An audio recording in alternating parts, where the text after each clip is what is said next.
September 8, 1943. The radio crackled to life across the sun-drenched Greek island of Cephalonia, and in that moment, the world of 10,000 Italian soldiers changed forever. General Dwight Eisenhower's voice, speaking from Allied headquarters in North Africa, announced what had been whispered in shadows for days. Italy had surrendered. The armistice, secretly signed 5 days earlier in a military camp at Achse in Sicily, was now public knowledge. For the men of the 33rd Infantry Division Acqui, scattered across this verdant island in the Ionian Sea, the broadcast meant something far more immediate and terrifying than the abstract concept of national capitulation. It meant that their German allies, the soldiers they had fought alongside for 3 years, the men with whom they had shared wine and cigarettes and the burdens of occupation, were now, in an instant, their mortal enemies. The Acqui division numbered approximately 12,000 men, a formation that had been stationed on Cephalonia and the neighboring island of Corfu since 1941, following Germany's intervention to salvage Mussolini's disastrous invasion of Greece. For more than 2 years, these Italian soldiers had lived a strange half-life of occupation, neither fully at war nor at peace. They had fortified positions, patrolled coastlines, and watched the deep blue waters of the Ionian for signs of Allied naval activity. Many had formed relationships with local Greek families. Some had learned enough Greek to barter in the markets of Argostoli, the island's main town. Others had fallen in love with local women. The war, for them, had become something distant and almost theoretical, a series of radio reports about battles in distant Russia and North Africa that seemed to belong to another world entirely. The announcement of September 8th shattered that illusion with brutal finality. What these men could not have known, what none of them could have anticipated as they gathered around radio sets in stone farmhouses and seaside barracks, was that they were about to become victims of one of the Second World War's most savage and systematic prisoner-of-war massacres. The German 1st Mountain Division, an elite formation of Gebirgsjäger mountain troops commanded by officers who viewed the Italian surrender not as the natural conclusion of a failed military alliance but as an act of unforgivable treachery, was already preparing to disarm them. And Adolf Hitler himself, in the cold confines of his East Prussian headquarters at Rassenburg, was drafting orders that would seal their fate. Within 3 weeks, more than 9,000 of these Italian soldiers would be dead, killed in battle, executed in methodical firing squads, or drowned in the cold waters of the Adriatic Sea. The story of what happened on Cephalonia in September 1943 is a story about the transformation of allies into enemies, about military orders that violated every principle of international law, and about men who were condemned to die not for what they had done, but for what their government had chosen. The desperate problem facing the Italians on Cephalonia began not on September 8th, but weeks earlier, as Italy's military and political leadership watched their nation crumble under the weight of Allied invasion and military defeat. By July 1943, Allied forces had landed in Sicily and Mussolini, Il Duce, the dictator who had once promised to restore the glory of ancient Rome, had been deposed by his own fascist Grand Council and arrested. The new government under Marshal Pietro Badoglio, a 72-year-old military veteran, immediately began secret negotiations with the Allies while publicly insisting that Italy would continue to fight alongside Germany. This duplicity was transparent to Adolf Hitler, who told Field Marshal Erwin Rommel on July 27th, "The Italians are obviously planning to betray us." The Führer immediately ordered the preparation of Operation Achse, originally called Operation Alaric, a plan to occupy northern Italy and disarm Italian military forces the moment the armistice was announced. When the armistice became public on September 8th, the German military machine moved with stunning speed and coordination.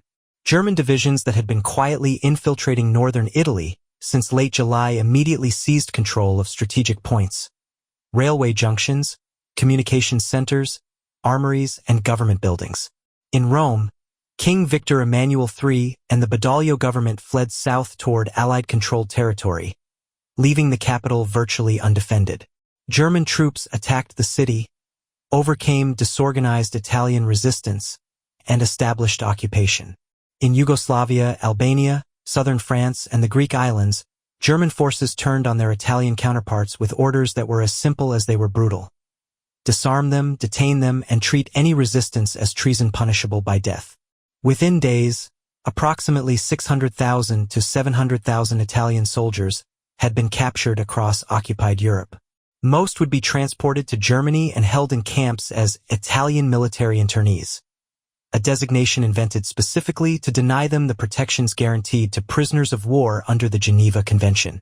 The Nazis considered them traitors, not legitimate combatants, and treated them accordingly. On Cephalonia, the situation was uniquely complex and ultimately catastrophic. The German presence on the island was relatively small, a single battalion of the 1st Mountain Division, numbering perhaps 1,000 men. The Italians outnumbered them more than 10 to 1. In theory, the Acqui division could have simply disarmed the Germans and handed the island over to the Allies. In practice, the situation was far more ambiguous. General Antonio Gondin, the 51-year-old commander of the Acqui division, found himself caught between conflicting orders and impossible choices.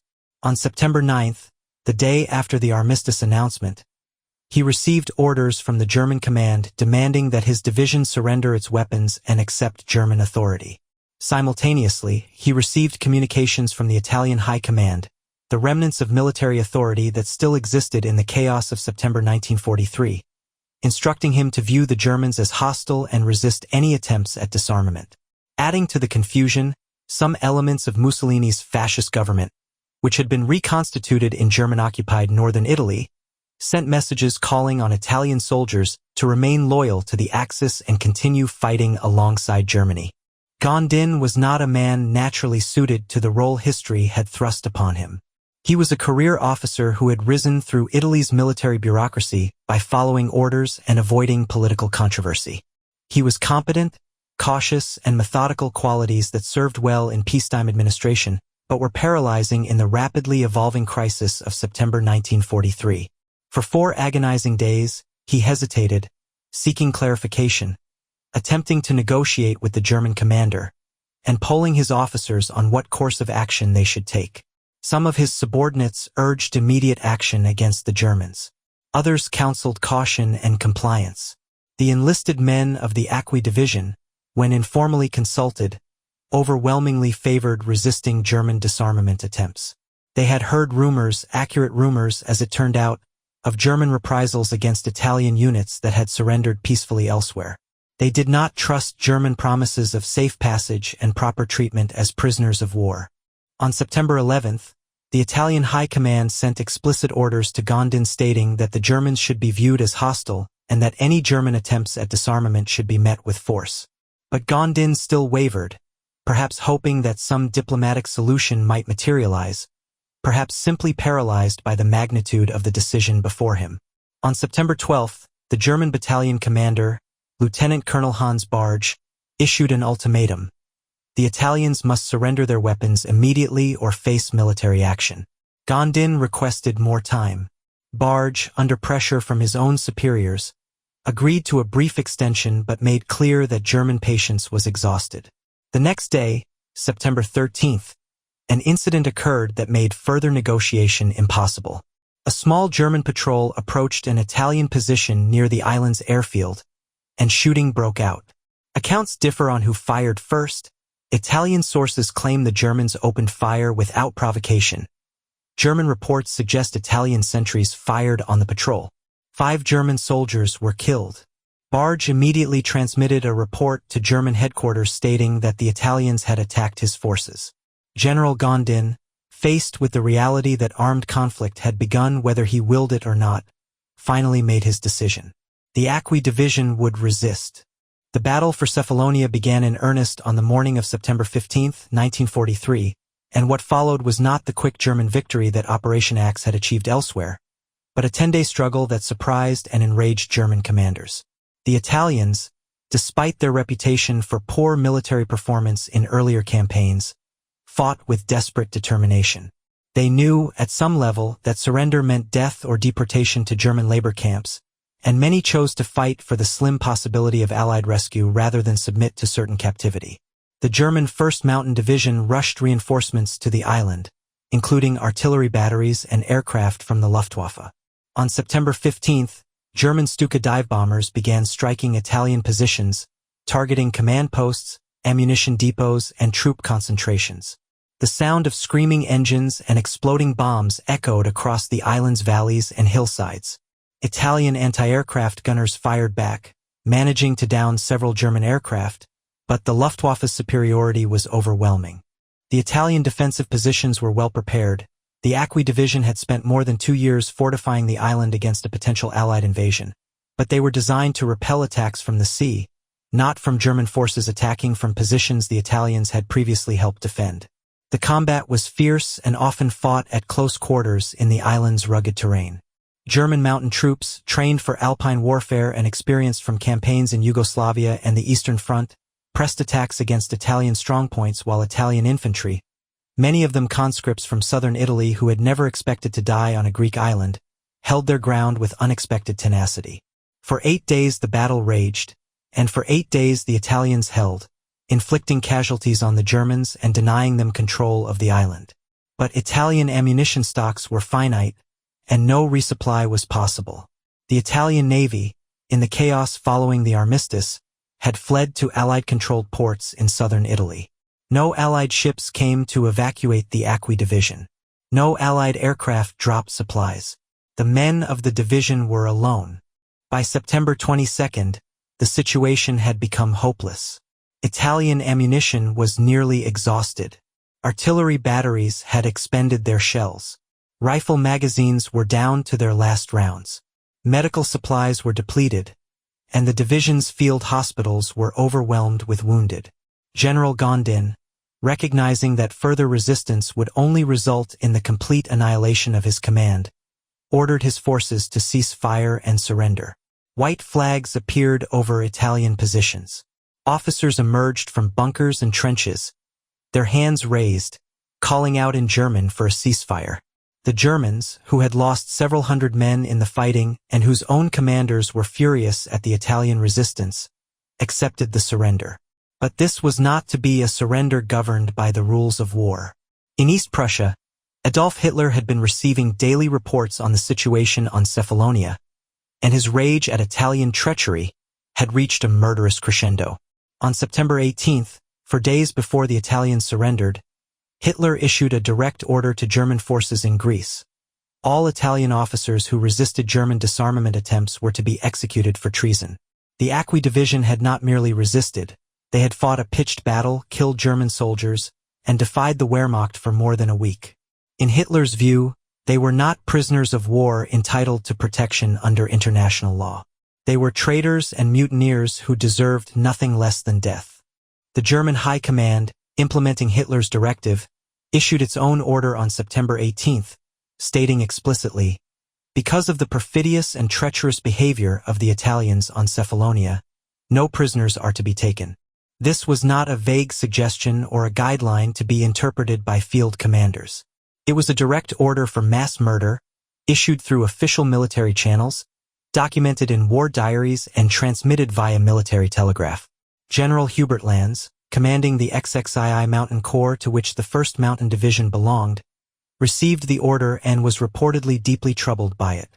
According to testimony given at his post-war trial, Lanz attempted to modify or resist the order, sending messages to Army Group E headquarters requesting that only those directly responsible for ordering resistance be punished and that enlisted men be spared. His superiors rejected these appeals. A second order came through during the night, slightly modifying the original directive. Enlisted men could be spared, but all officers and non-commissioned officers were to be executed. Even this limited mercy, which Lanz had apparently negotiated, was not honored in practice. The killings, when they began, would be far more extensive and indiscriminate than even this modified order specified. The massacre began on September 21, 1943, even before the last Italian units had formally surrendered. As Italian soldiers emerged from their positions, their weapons discarded, their hands raised in surrender, German mountain troops separated officers from enlisted men. In some locations, the executions began immediately. Groups of Italian soldiers, sometimes 4, sometimes 10, sometimes dozens, were marched to cleared areas, forced to stand in lines and shot with machine guns and rifles. The killing was methodical, systematic, and conducted in broad daylight. Other German soldiers watched, some with apparent discomfort, some with cold indifference. When a group of Bavarian soldiers from the 1st Mountain Division objected to the executions and refused to participate, they were threatened with summary execution themselves by their officers. The objections ceased. The killings continued. One of the very few Italian survivors who documented what happened during those terrible days was Romualdo Fermato, a military chaplain assigned to the Acqui division.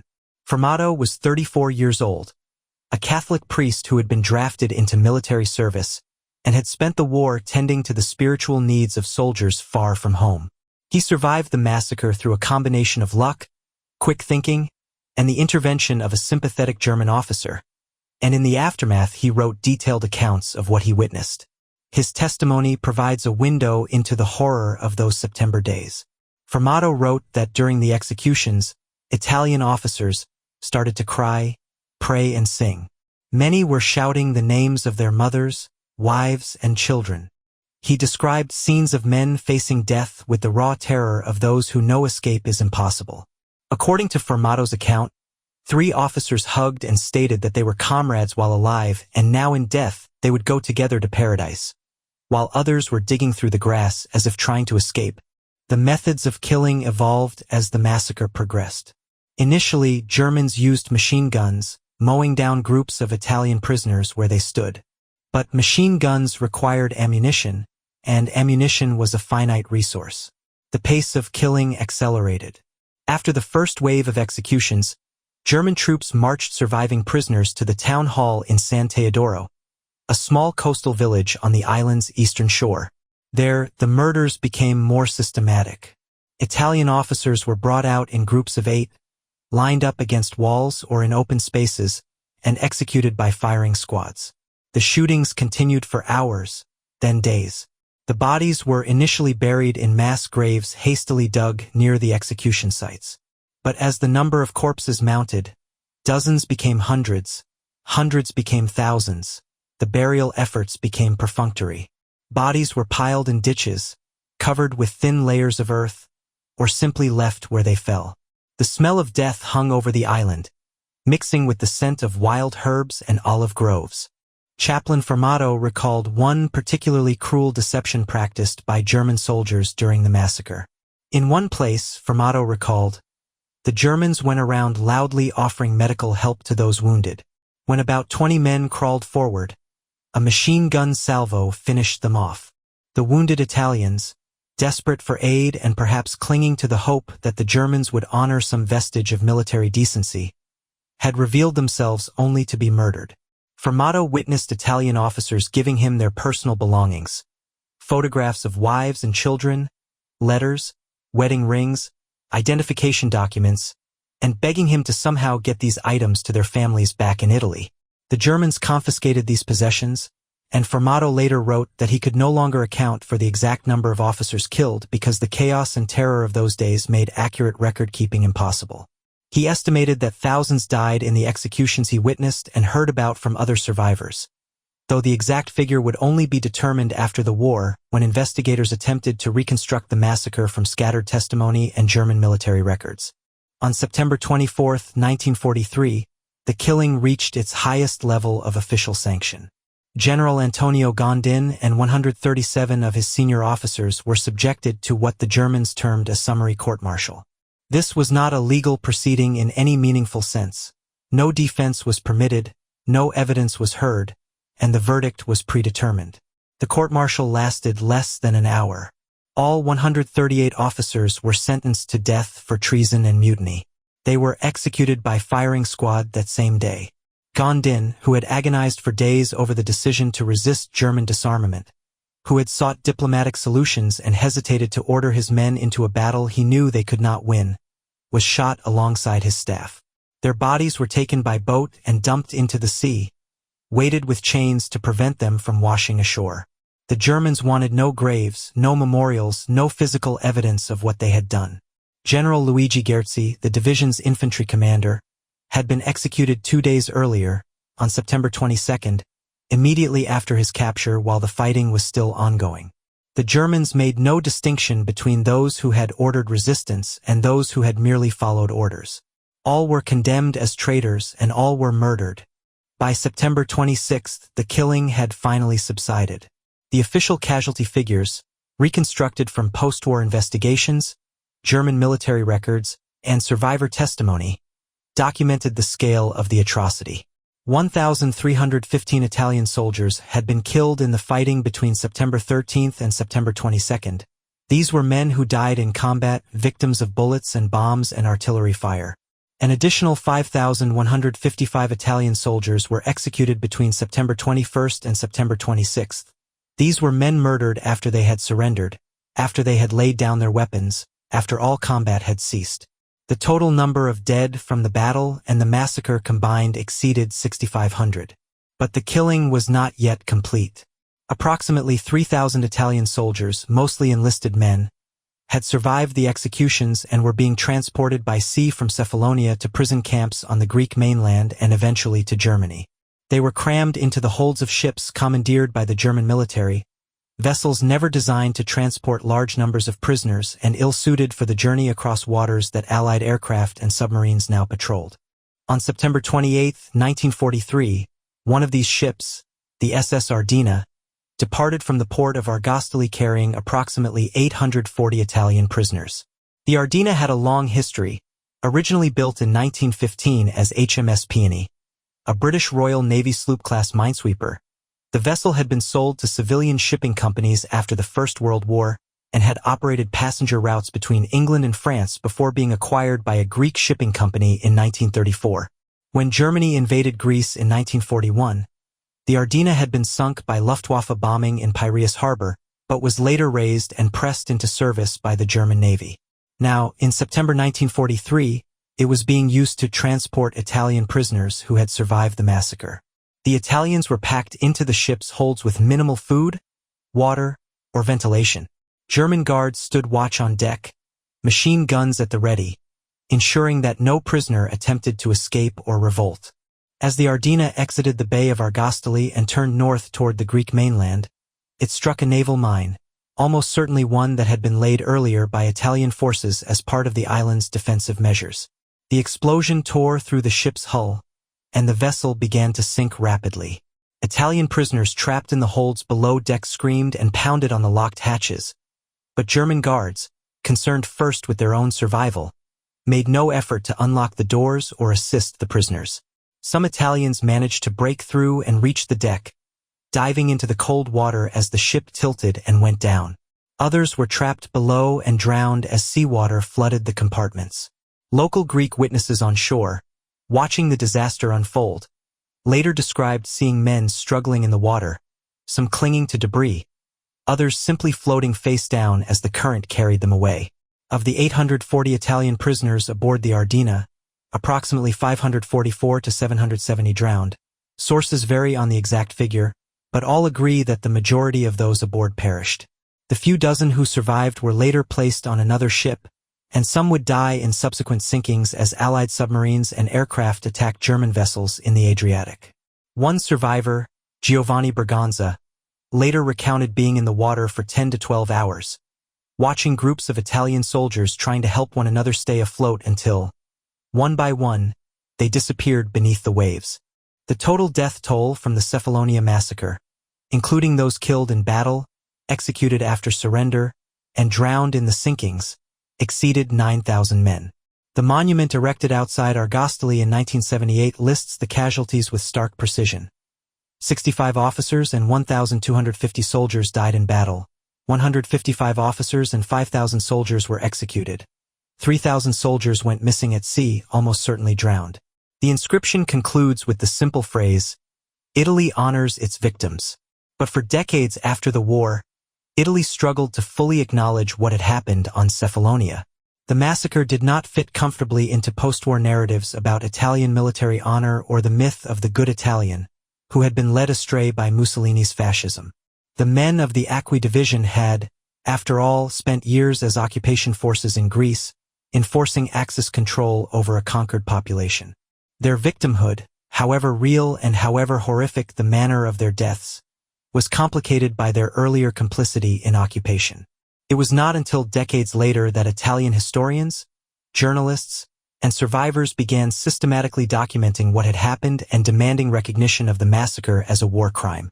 The German officers responsible for the Cephalonia Massacre faced remarkably little accountability in the post-war period. General Hubert Lanz was brought to trial in 1947 in the so-called Southeast case at Nuremberg, one of the subsequent trials that followed the main international military tribunal.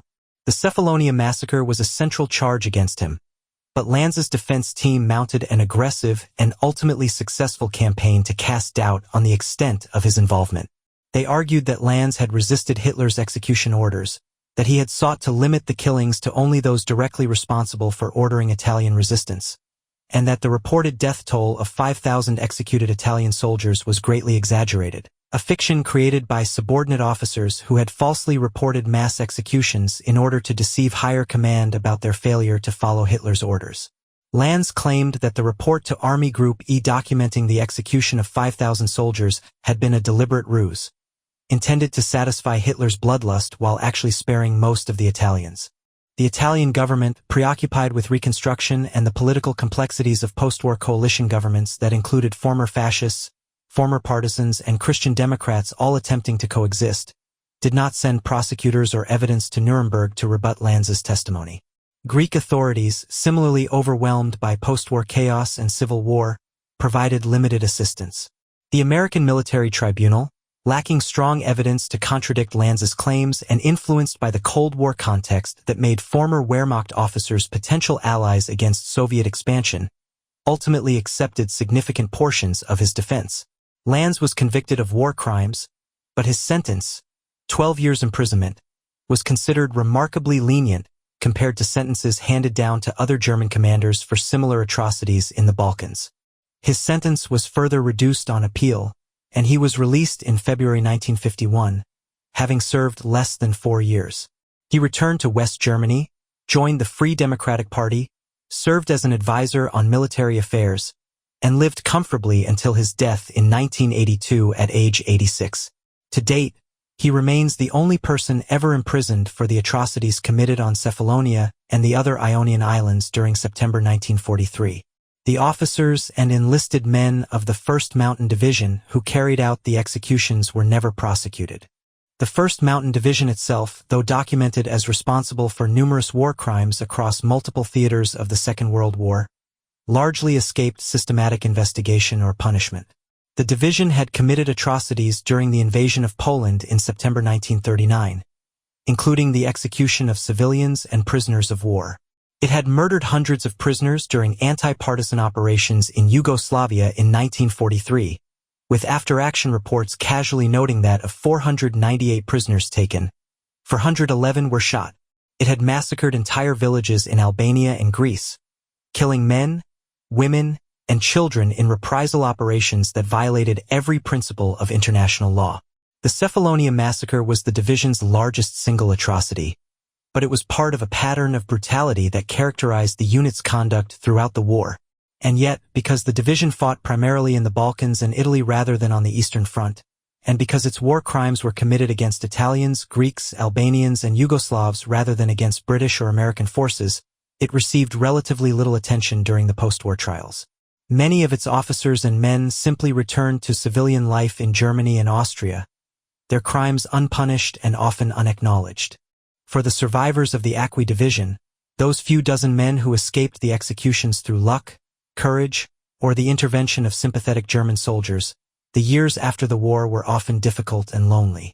Many suffered from what we would now recognize as post-traumatic stress disorder, nightmares, survivor's guilt, difficulty forming relationships, and a sense of isolation from a society that did not fully understand what they had endured. Bruno Bertoldi, one of the last surviving witnesses to the massacre, lived to see his 100th birthday in October 2024. His survival had been the result of an extraordinary coincidence. During the executions, a German soldier recognized him as a former acquaintance from Alto Adige, the Italian region bordering Austria where many ethnic Germans lived. The German soldier, a man named Koffler, had served alongside Bertoldi in the Italian army in 1937 before the war, when both men had been conscripts. After the outbreak of war, Koffler had chosen to enlist in the Wehrmacht rather than continue serving in the Italian military. On Cephalonia, when Bertoldi emerged from hiding after the Italian surrender, Koffler recognized him. As two other German soldiers insisted that Bertoldi be shot along with the other prisoners, Koffler intervened, kicking Bertoldi and shouting, "Italian pig! Get out of here!" Bertoldi understood that Koffler was giving him a chance to escape and ran into the olive groves while the German soldiers continued their grim work. He never saw Koffler again and spent decades wondering about the fate of the man who had saved his life. The psychological aftermath of the massacre extended beyond individual survivors to the communities and nations involved. For Italy, Cephalonia represented a complex and uncomfortable historical memory. The men of the Acqui division were victims of an atrocity, but they were also soldiers of a fascist regime who had spent years as occupation forces in Greece. Their choice to resist German disarmament, while brave and ultimately fatal, came only after years of collaboration with the Nazi war machine. Italian historians and public intellectuals spent decades grappling with how to memorialize the Cephalonia Massacre within the broader context of Italy's role in the Second World War. Was it a story of heroic resistance, of Italian soldiers choosing to fight against Nazi tyranny even when their government had abandoned them?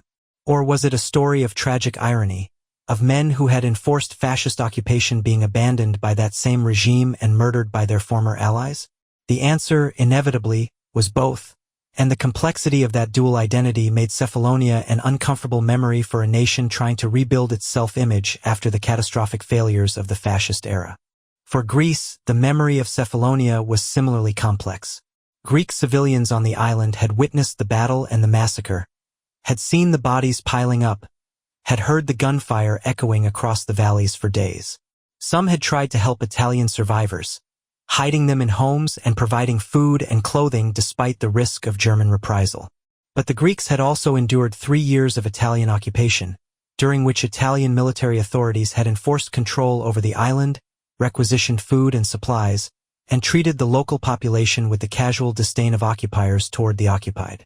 The Italian soldiers who were massacred in September 1943 were the same soldiers who had been occupiers since 1941. Greek sympathy for the Italian victims was real but complicated by memory of Italian occupation. The monument erected in 1978 outside Argostoli acknowledges this complexity. It honors the Italian soldiers who died, but it also notes that they were led by officers who have fallen voluntarily during the fight against the Nazi invaders, implicitly recognizing that their resistance, while resulting in their deaths, was a choice made after years of collaboration with those same invaders. For Germany, the Cephalonia Massacre was largely forgotten or deliberately ignored in the post-war period. The focus of German historical memory and political discourse about World War II centered on the Holocaust, the crimes of the SS, and the broader question of collective guilt for Nazi atrocities. Wehrmacht war crimes, including the systematic murder of Italian prisoners of war, received comparatively little attention. For decades, a narrative persisted in West Germany that the Wehrmacht had been a professional military organization that fought honorably, and that major atrocities had been the work of SS units and Nazi party organizations rather than regular army formations. This myth of the clean Wehrmacht served important political and psychological functions in post-war West Germany, allowing former soldiers to maintain their self-respect and enabling the quick integration of former Wehrmacht officers into the new West German military during the Cold War. It was not until the 1990s and 2000s that German historians began systematically documenting Wehrmacht involvement in war crimes, including the Cephalonia Massacre, and challenging the comfortable fiction that the regular German army had maintained its honor during the Nazi period. The broader context of September 1943 helps explain, though not excuse, the German reaction to Italian surrender. From the German perspective, Italy's capitulation represented not merely a military setback, but a profound betrayal. Italy had been Germany's first major ally, the model for other fascist movements across Europe, and a partner in the creation of the Rhone-Berlin axis that had reshaped European politics in the late 1930s. Italian forces had fought alongside German troops in Poland, France, the Balkans, North Africa, and on the Eastern Front. Hundreds of thousands of German soldiers had been stationed in Italy or in Italian-controlled territories, depending on Italian support for logistics, supplies, and local security. When Italy suddenly switched sides in September 1943, it threatened German strategic positions across the Mediterranean and Balkans. More fundamentally, from the Nazi ideological perspective, Italian surrender confirmed long-standing German prejudices about Italian racial inferiority, military incompetence, and political unreliability. Hitler and other Nazi leaders had never fully respected their Italian allies, viewing them as weak and racially mixed Southern Europeans lacking the martial virtues of Nordic Germans. Italian surrender seemed to confirm these prejudices, and the German response, treating surrendered Italian soldiers as traitors rather than prisoners of war, inventing the Italian military internee designation to deny them Geneva Convention protections, and executing thousands of officers and enlisted men in the weeks following September 8, reflected both strategic calculation and ideological contempt. The invention of the Italian military internee status was a deliberate violation of international law with devastating consequences for hundreds of thousands of Italian soldiers. Under the Geneva Convention, prisoners of war were entitled to humane treatment, adequate food and shelter, medical care, the right to communicate with families, and protection from forced labor in war-related industries. By redesignating captured Italian soldiers as military internees rather than prisoners of war, the German government exempted them from these protections. Italian military internees were deliberately subjected to starvation rations, with food allocations tied directly to work output. If a prisoner became too weak or sick to work, his food rations were cut further, creating a death spiral of malnutrition and debilitation. They were forced to work in armaments factories, coal mines, and other facilities directly supporting the German war effort, work that was explicitly prohibited under international law for prisoners of war. They received no access to international Red Cross inspection or communication. Letters home were censored or simply destroyed. Many families in Italy had no information about the fate of their sons, brothers, and husbands for months or years, and thousands of Italian military internees died in German camps from disease, malnutrition, industrial accidents, or outright murder. The total number of Italian military internees who died in German custody has been estimated at between 30,000 and 50,000, though exact figures remain disputed because German record-keeping was deliberately incomplete. The Cephalonia Massacre must be understood within this broader pattern of German reprisal and systematic mistreatment of Italian military personnel after September 1943. The mass execution of the Acqui division was not an isolated incident of local commanders exceeding their authority or troops losing discipline in the heat of combat. It was the result of explicit orders from the highest levels of German military and political leadership, implemented systematically over the course of a week, and documented in military records and eyewitness testimony. Hitler's September 18 order to execute all Italian officers who resisted disarmament was transmitted through official Wehrmacht channels and received by multiple commands across the Balkans and Italy. Similar mass executions occurred on other Greek islands and in Albania, though none approached the scale of what happened on Cephalonia. On Corfu, the neighboring island also garrisoned by elements of the Acqui division, German forces executed dozens of Italian officers after brief fighting. In Albania, the German 1st Mountain Division executed all officers and non-commissioned officers of the Italian 151st Infantry Division Perugia, after that unit surrendered in early October 1943, just weeks after the Cephalonia Massacre. These were not isolated atrocities but components of a deliberate policy of terror and reprisal. The long-term legacy of the Cephalonia Massacre extends far beyond the immediate victims and perpetrators. The incident became a subject of literature and film, most notably in Louis de Bergnès's 1994 novel, Captain Corelli's Mandolin, which tells the story of an Italian artillery officer stationed on Cephalonia who falls in love with a local Greek woman and survives the massacre. The novel, which became an international bestseller and was adapted into a film starring Nicolas Cage and Penelope Cruz, brought the story of Cephalonia to a global audience that might otherwise never have heard of the massacre. De Bergnès's fictional account takes considerable liberties with historical details.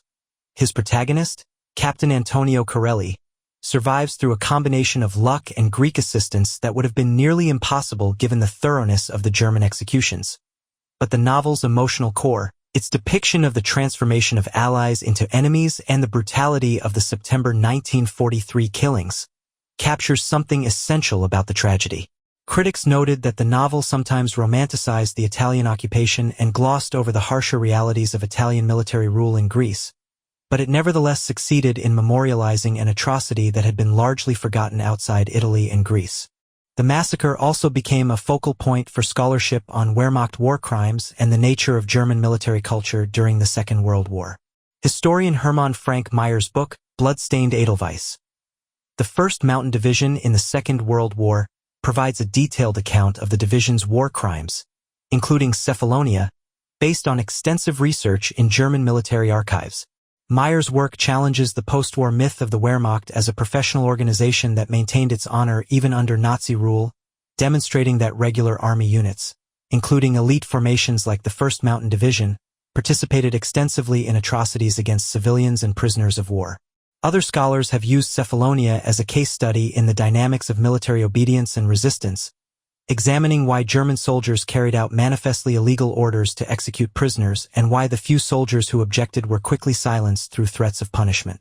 These studies reveal how military hierarchy, ideological indoctrination, or international peer law pressure and human rights and scholarship, fear of punishment combined to create environments where ordinary soldiers could participate in atrocities with minimal dissent. The relative impunity enjoyed by General Lanz and other officers involved in the massacre highlighted weaknesses in post-war justice mechanisms and helped motivate later efforts to create more robust international criminal tribunals. The establishment of the International Criminal Tribunal for the former Yugoslavia in the 1990s and the Permanent International Criminal Court in 2002 reflected lessons learned from Nuremberg, including the need for sustained international attention to war crimes prosecutions and the importance of victim testimony and documentary evidence. Legal scholars have examined the Lanz trial as an example of how defendants can successfully manipulate evidence and exploit prosecutorial weaknesses when victim nations lack the resources or political will to fully participate in trials.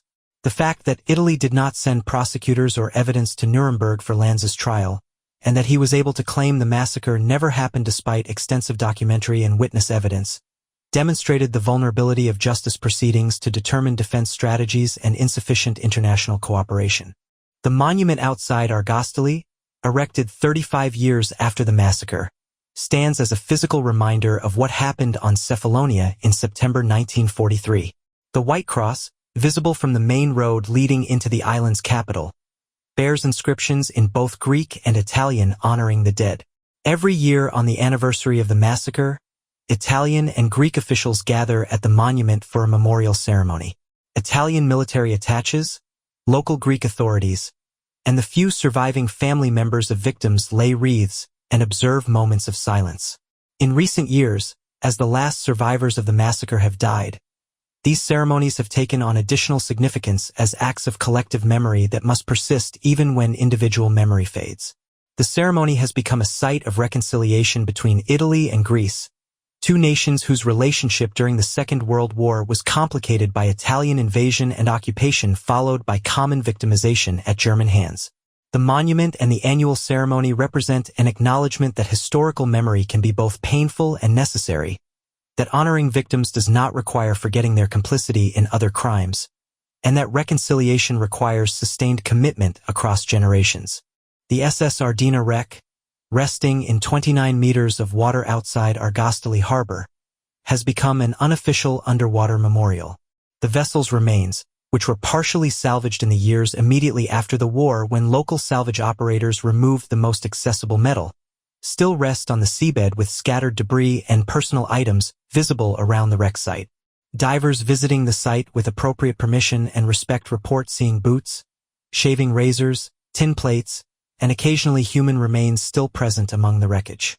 Italian Navy divers laid a commemorative plaque on the wreck in 2009, and local diving operators who guide visitors to the site observe strict protocols of respect, treating the location as a war grave rather than simply a dive site.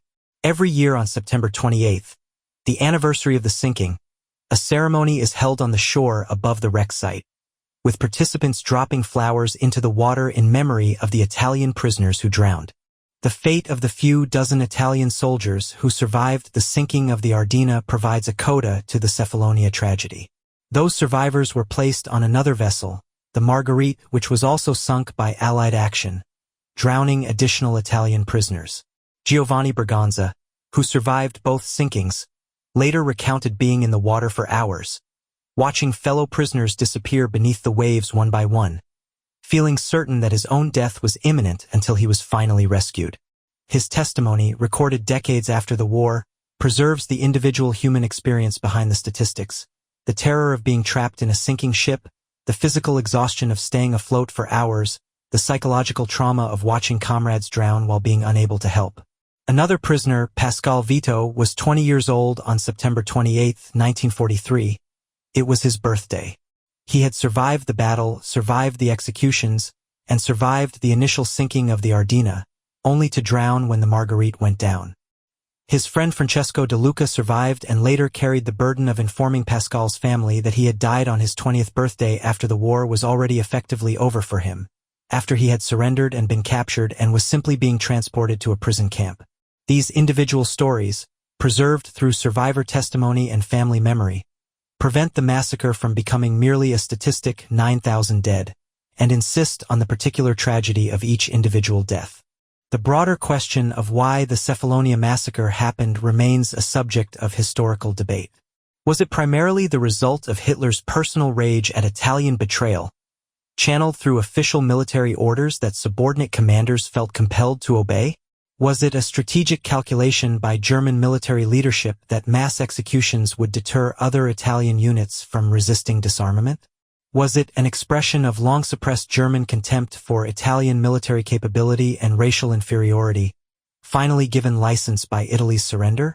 Or was it simply the product of military culture and wartime brutalization, in which soldiers who had spent years fighting partisan warfare in the Balkans had become inured to atrocity and viewed mass execution as a legitimate military tool?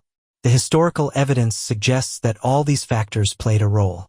Hitler's September 18th order provided the initial authorization and set the policy framework.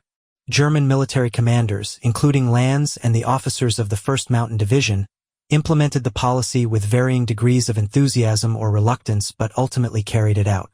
German soldiers, many of them veterans of brutal anti-partisan campaigns where mass reprisals against civilians were routine, executed the actual killings with the mechanical efficiency of men who had done such work before.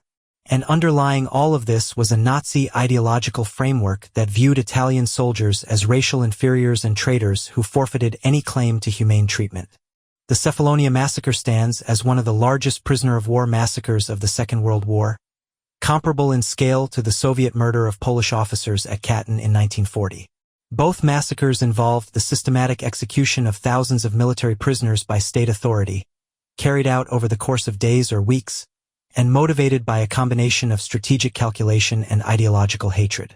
Both were initially covered up by the perpetrators, with bodies buried in mass graves or disposed of at sea to eliminate evidence.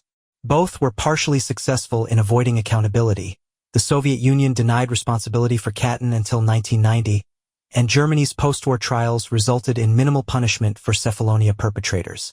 But Katyn, because it involved Polish victims and Soviet perpetrators and became a focal point of Cold War politics, received far more international attention and historical documentation than Cephalonia, which involved Italian victims and German perpetrators and was overshadowed by the broader Holocaust narrative. It is only in recent decades that historians have begun to fully document and memorialize the Cephalonia Massacre as a distinct atrocity deserving recognition alongside better-known war crimes. The story of Cephalonia is ultimately a story about the fragility of military alliance, the speed with which comrades can become enemies, and the human cost of ideological warfare. In September 1943, thousands of Italian soldiers found themselves transformed overnight from allies into traitors in the eyes of their German counterparts. The legal and military frameworks that normally governed relations between military forces, rules about surrender, treatment of prisoners, proportionality of force, were swept aside by orders from the highest levels of German leadership designating Italian soldiers as criminals deserving execution rather than prisoners deserving protection. The rapidity of this transformation, from alliance to massacre in a matter of weeks, speaks to the underlying instability of the Axis partnership and the extent to which Nazi ideology prioritized racial hierarchy and martial virtue over diplomatic partnership. The Italians had never been equals in Hitler's eyes, and when they ceased to be useful allies, they became expendable obstacles to be eliminated with brutal efficiency. The human dimension of the massacre, the individual soldiers who died on Cephalonia, their families who waited for news that never came, the survivors who carried physical and psychological scars for the rest of their lives, must remain central to any understanding of what happened. These were young men, mostly in their 20s and 30s, conscripts from towns and villages across Italy who had been drafted into military service and sent to a Greek island far from home. They had not chosen to invade Greece or to serve in an occupation force. They had not created the political alliance between fascist Italy and Nazi Germany. They were soldiers following orders, and when their government suddenly reversed course and switched sides, they were caught in an impossible situation with no good options. When they chose to resist German disarmament rather than surrender, they were making a decision based on rumor and fear and hope. Rumor that German prison camps were death traps, fear of German reprisal, and hope that Allied forces might somehow rescue them. When they finally surrendered on September 22nd after fighting courageously for more than a week, they had every reason to expect treatment as prisoners of war under international law. Instead, they were systematically murdered in one of the war's most extensive prisoner of war massacres. The enduring significance of the Cephalonia Massacre lies in what it reveals about the nature of the Second World War and the Nazi regime. This was not a war fought primarily between national armies competing for territory and resources, though it certainly had those dimensions. It was also an ideological war in which categories of race, political allegiance, and perceived betrayal determined who lived and who died. The German treatment of Italian soldiers after September 1943, the refusal to grant them prisoner of war status, the systematic executions of officers, the mass drownings, the deliberate starvation in prison camps, reflected a fundamental Nazi view that former allies who switched sides forfeited their right to humane treatment.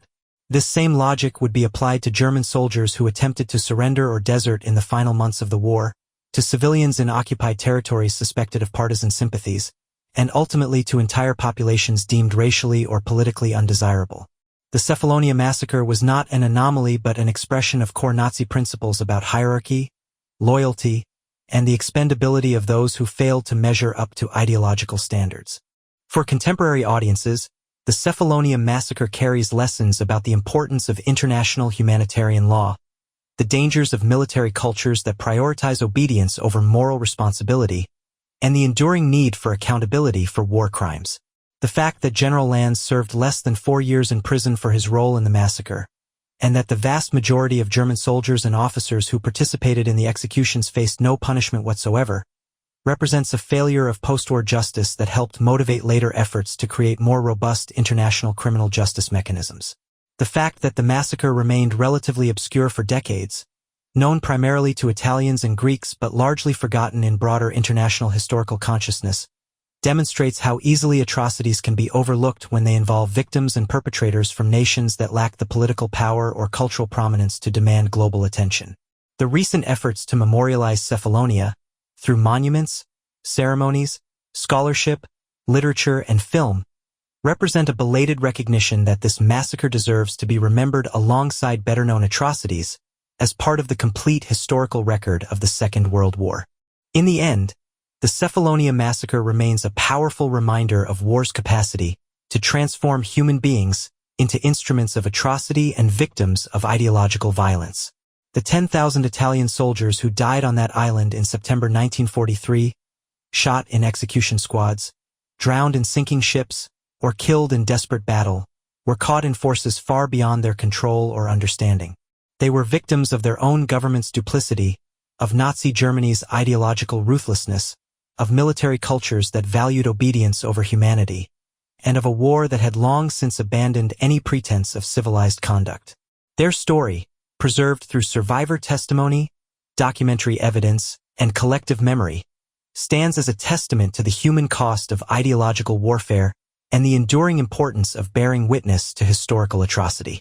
The White Cross on the hill above Argostoli, the underwater memorial at the Ardina wreck site, and the annual ceremonies that honor the dead all serve the same essential function. They insist that we remember what happened, that we acknowledge the individual humanity of each victim, and that we commit ourselves to preventing such atrocities in the future. In this way, the tragedy of Cephalonia, like all historical atrocities, becomes not merely a story of the past but a moral challenge to the present and future.